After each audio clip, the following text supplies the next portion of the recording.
Today is about the victims and survivors of the Highland Park July 4th parade shooting. Our community may never heal from the defendant's calculated and heinous actions that destroyed so many lives. But today is an important step towards justice. This morning, the shooter in the Highland Park trial pled guilty to 21 counts of first-degree murder and 48 counts of attempted first-degree murder. Let me be clear. This was not a negotiation.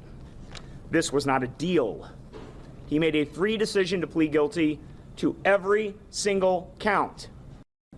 We were prepared to present overwhelming evidence of the defendant's guilt.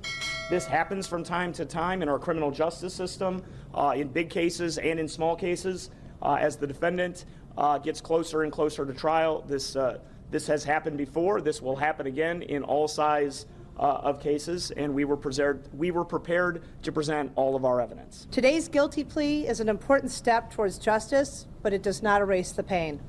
We share our deep appreciation and admiration for Lake County State's Attorney Eric Reinhardt and his entire team for their tireless work to pursue justice on behalf of the Highland Park community. I think there is a huge collective feeling of relief. Our community wanted justice.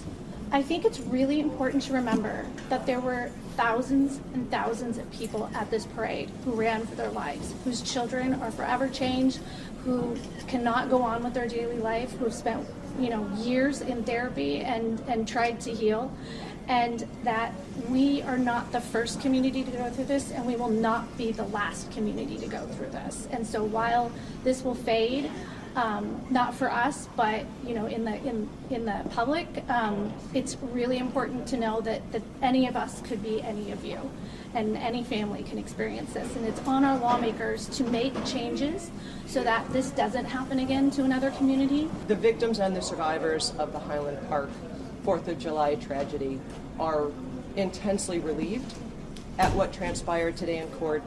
They are going home to process. It was a very emotional experience in court this morning. They remain very committed to civil justice and want to express their gratitude to the state's attorney's office for all of their work on this case.